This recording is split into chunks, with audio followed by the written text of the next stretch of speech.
Hey, also this is the Flight of Valor event. This is a Water Slayer event and Arcane Killer. So this is my main team. Originally I used Hometown Heroes on the team, but swapped that out for Frontier Titans, as it seems to give better boards. I also made a Dark team for the multi-bosses. It didn't do that much damage in testing, unfortunately. A Water Commander team, and here's a non-event idea as well. So let's talk through the main team over here. The first card is Leviathan's Hairs. This increases Water Slayer attack by 1300%. Also creates some power gems you can see here and has a passive. Holiday Saints. This gives a 500% damage buff to any water hero. That includes commander cards as well. Summons of the Dance. This is my main hitting card. Upgrades, converts, and increases self-damage by 300%. This is 5 pink stars and 5 times awakened as well. Frontier Titans. This has a reasonable increase to Water Slayer damage, 130%. Then a few other skills as well. Then finally we have the event Ultimate Form Wings of Valor. This has a really nice increase to Water Slayer damage, 330%. Also has that damage immunity as well, and the upgrade skill on the passive, plus creates water gems passively as well, should I say water power gems, making it a good all-round card. Now for the relics, there's only the one relic that breaks the shields on this team. That's all that's needed, so I can fill up the rest of this team with just my best relics. You can see that's what I've done here. There we go. Here's the relic that breaks the shields. Then one final relic at the end. There we go. Now the Dark Slayer idea would have been better if the fourth card was a better arcane card. But since I don't have anything really good for Dark Arcane, I was forced to use that. I'll talk through the team quickly anyway. We have Moonblessed Monarchs. This gives the next Dark Slayer hero to activate their battle skill a 560% damage boost. Metaverse Masters, 150% damage increase to any card. Giant Clans Unleashed, the hitting card here, increases self-damage by a massive 725%, making it a very effective card. Kitchen Magicians, this is the card I'd want to swap for something better for Arcane, but unfortunately, this is the best I have, and that makes the team rather weak. Then finally, Ruthless Power Hunters, with a decent increase to Dark Slayer damage. A Water Commander option can be used if you don't have any really good Water Slayer cards. This didn't do too much damage, but it is an idea. It's basically 4 damage increasing cards with 1 hitting card. I haven't included Holiday Saints here though, since that's used for a previous team. The idea would have been to use this team to take down a level of the multi-boss.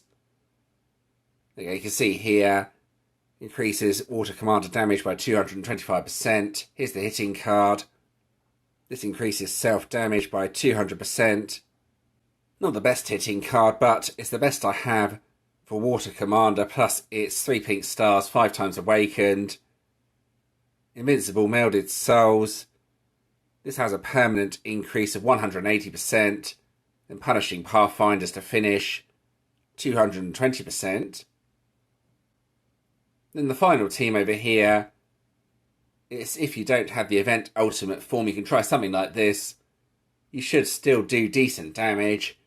It's basically the same as the first team, but instead of the event Ultimate Form, I've put Hometown Heroes on the team. So here is Hometown Heroes. Increases Water Slayer damage by 175%. Creates 14 Water Power Gem IX. Now that often makes the board crush together, so I haven't used this on my main team, and I've used Frontier Titans instead, as that normally creates power gems that are loose from the main match. Now, if you are using Sovereigns of the Dance as your hitting card, you could also try High Performance Unit Area on the team. It would look something like this. You would also need to swap the relics around as well, put a couple of Dark Relics on the team. That would have a slightly bigger boost with Sovereigns of the Dance, but take a bit longer since you would need to take a hit with this team, and as such, probably only suitable for locked bosses. There we go, that's the teams I'm using, plus a couple of ideas. So let's get on with the actual event. Here we go. Alright, you can see here I have quite a few interesting bosses on the screen, so let's get on with some team testing. I will take down the Prismatic boss first. These just have countdown on, so that shouldn't be too problematic to deal with.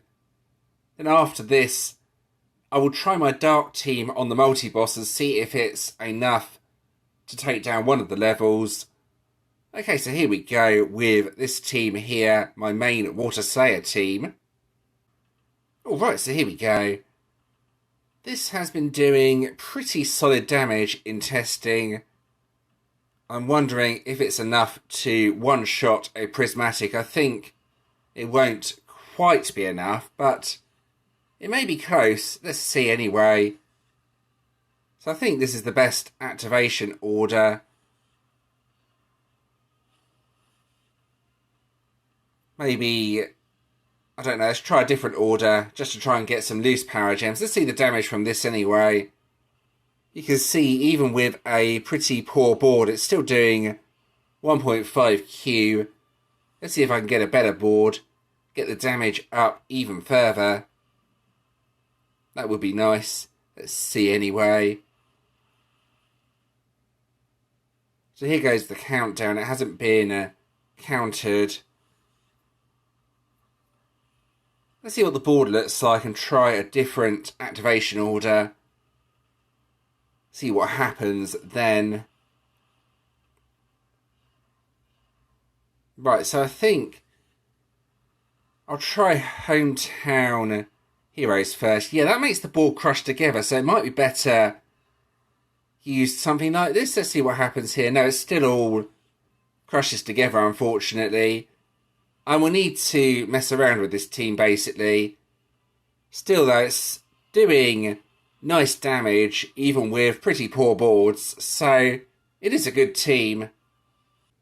Now for the non-event deck. Just one card changed out here, but it may make a big difference to the damage. We shall see as I test out the team. Alright, here we go. So this should be quite interesting. The final card over here, Frontier Titans, normally gives power gems that are loose from the main match, so this may actually do more damage than my previous team just for that reason alone. If so, I'm going to need to mess around with the first team. One loose power gem in the top left corner. The damage 1.1 Q, so it's pretty similar. Slightly lower, better board, but lower damage buff.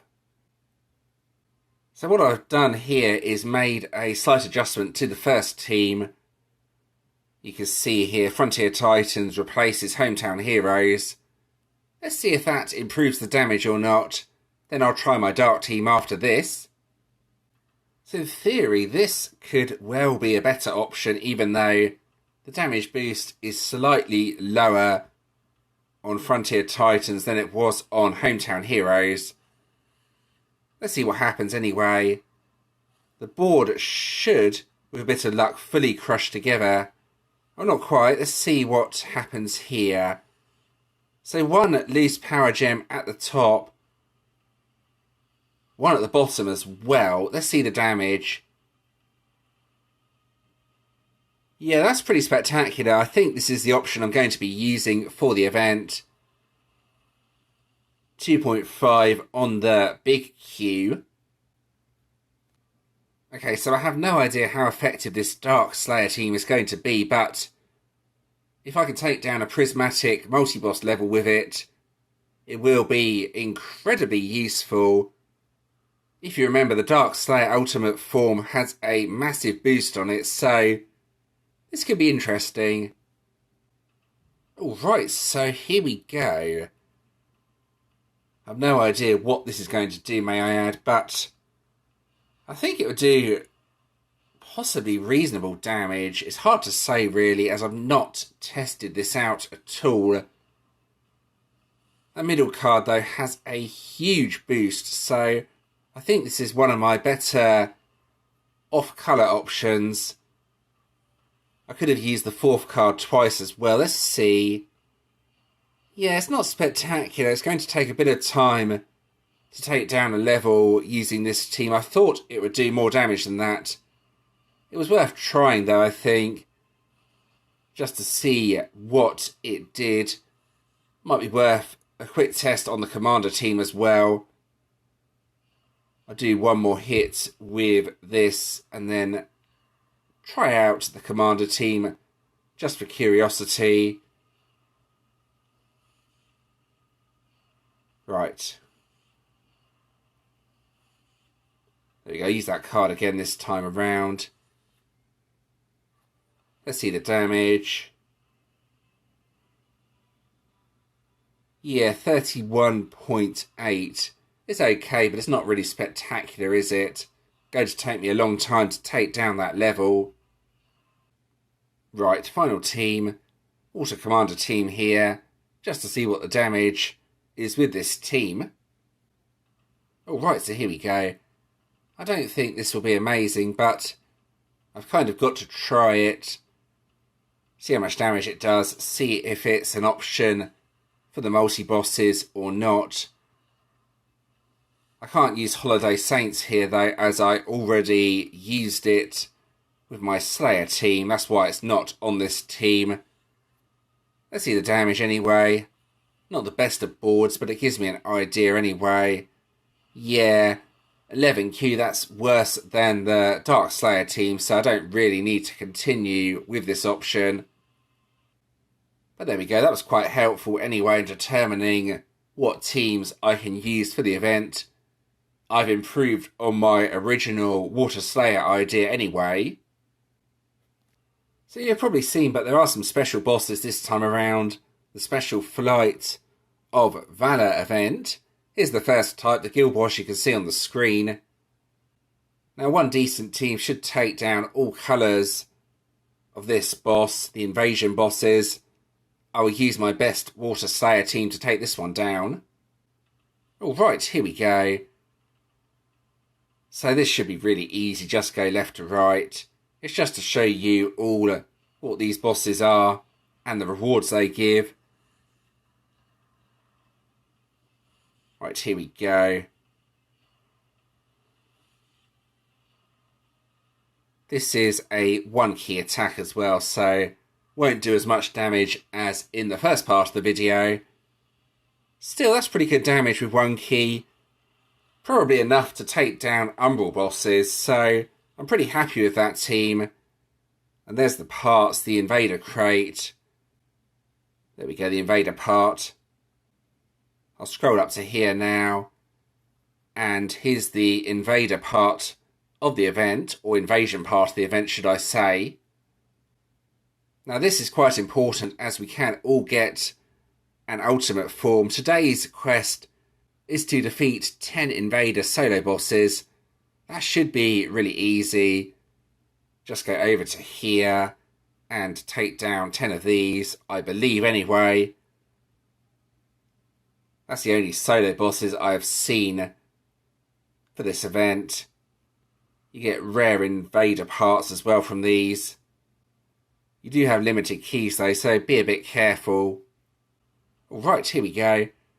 So one thing you can do with these bosses as well is pause the game and quit out just as you defeat it. So it basically locks the boss at this point. I'll show you what I mean. I've already claimed one of these anyway.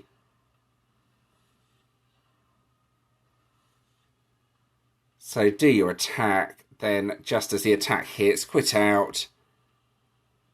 And the boss will be unclaimed. There we go. Done like that. And now that's unclaimed like this. I can come back to it later.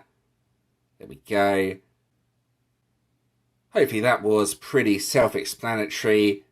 You have the solo bosses in the invasion page and the guild bosses on the screen here. Let's go over to the collection. So something a little bit different. We have potions this time around. Could be quite useful. The epic potions at the bottom are pretty useful. Let's go ahead and claim all of this while I'm here. There we go. That's that done. There we go. All of this lot. Right, it's back out of here. Alright, so let's see what it is this time around. Alright, over we go. Oh, it's a Fire Warden, okay. Corvus Carthus, or something like that. Right, so Defender skill Dodge. That's not bad, actually. Dodge could be potentially useful as a Defender skill. Interesting battle skill as well that increases fire hero damage. So not a bad Warden. Maybe one to consider using if you have fire on your defence. Now to go over to the Ultimates page. Alright, I've already evolved the support hero, so I can go ahead and claim the 6-star bonus hero, which is always fun. What am I going to get? Oh, there we go. That's, I think, the ultra rare from an older deck. Right, scroll up. Here's the event ultimate form. Wings of Valor. So it increases Water Slayer damage by 330%. Plus has that damage immunity. A couple of passives as well. One of the highest boosts we have seen on a Water Slayer deck. So that in itself makes it worth going for, in my opinion. The passive that gives invulnerability could be really useful in GVG as well. So looking like a pretty solid deck. If you are just going to get the one card, get the Aerial Ace card here. This has the damage boost, plus also creates power gems, so pretty much all of the decent skills apart from the invulnerability. And there we go, I'm going to end the video at this point. I hope you found that interesting and helpful. As always, if you do have any questions or suggestions regarding this, please let me know in the comments and I'll do my best to help. If you did enjoy this video, please do give it a like and subscribe to the channel. Subscribing is always very much appreciated. I've included a previous video on the screen, plus a playlist, plus you can also subscribe from here if you want to do so. And thanks for watching.